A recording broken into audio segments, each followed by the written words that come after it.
Hey y'all, welcome back to Change with Dane. I'm Dane Campbell.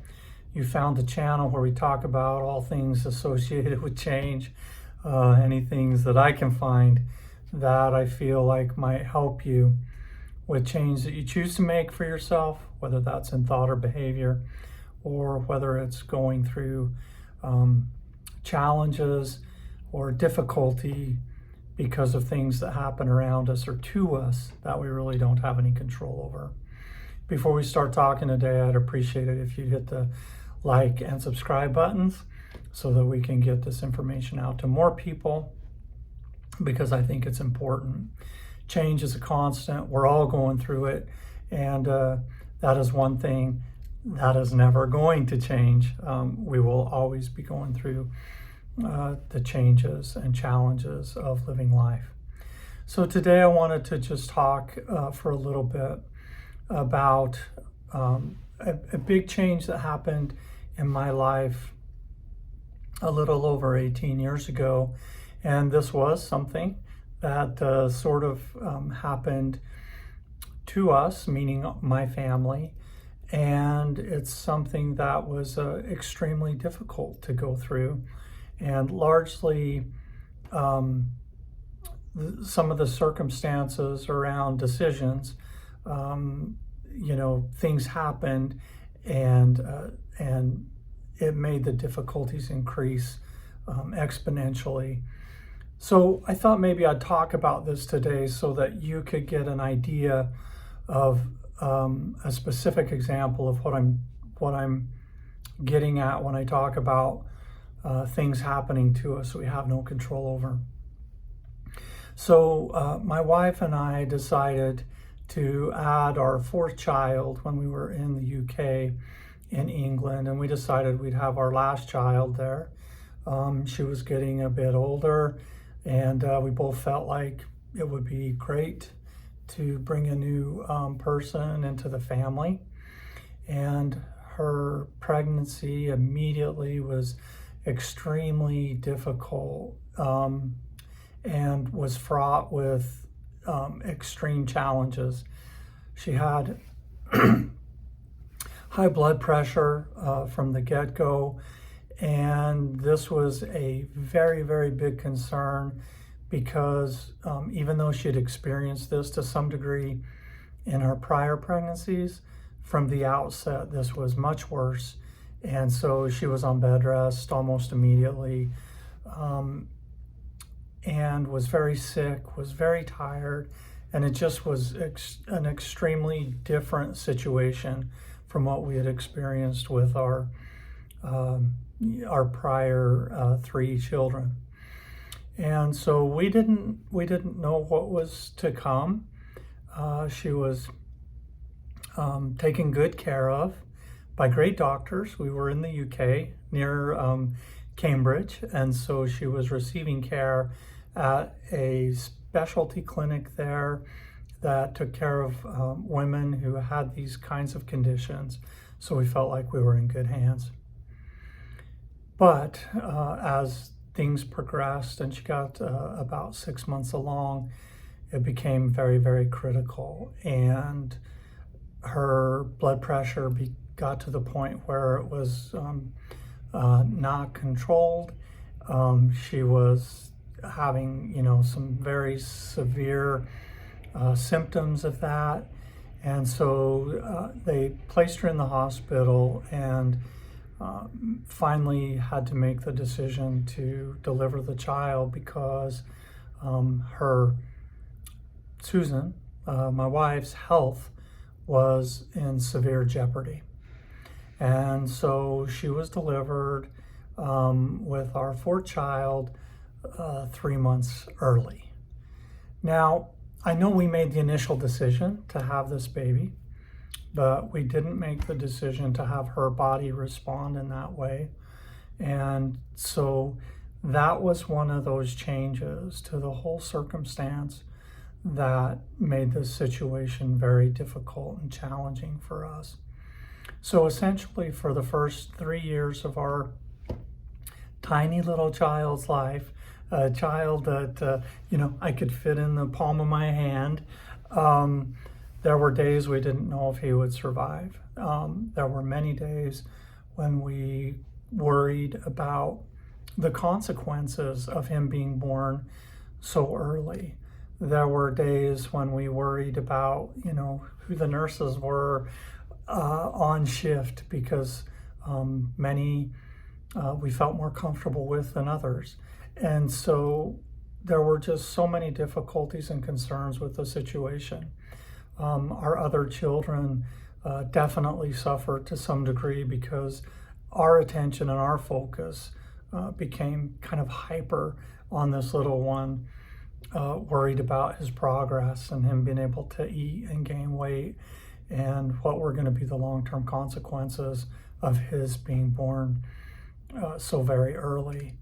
So all of us experienced this situation. All of us experienced it to some degree very different than each other, even though it was the same situation. And the whole family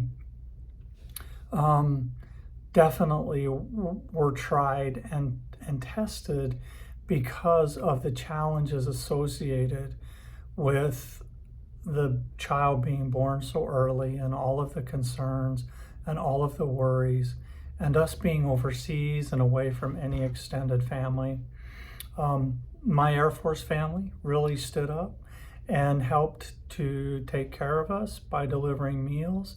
And so this was a change for them, because they had an opportunity to serve us and to take care of us.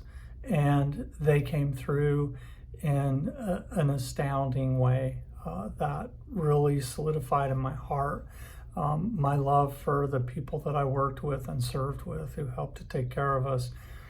A struggling, suffering family that was so far away from our extended family.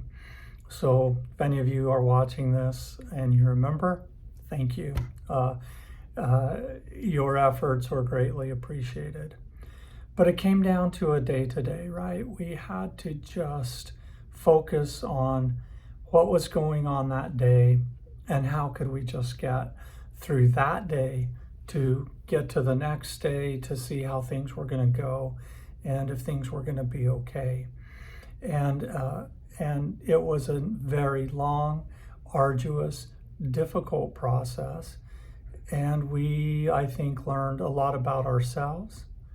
And we learned a lot about the resilience of a preemie baby who wanted to live and who fought through a lot of challenges and difficulties himself, and really taught us a great deal about the strength that we had. There were evenings when we would cry together, and we would be just so distraught about the situation and where it could lead, and the worry and the anxiety and the hurt and the pain.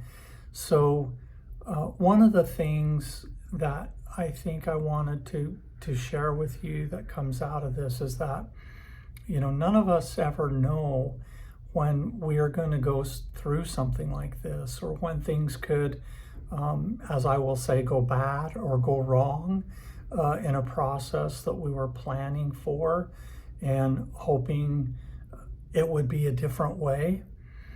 And this is when the tests come of what we can do as a human and what we can sustain, and the difficulties that we can face and walk through on the day-to-day.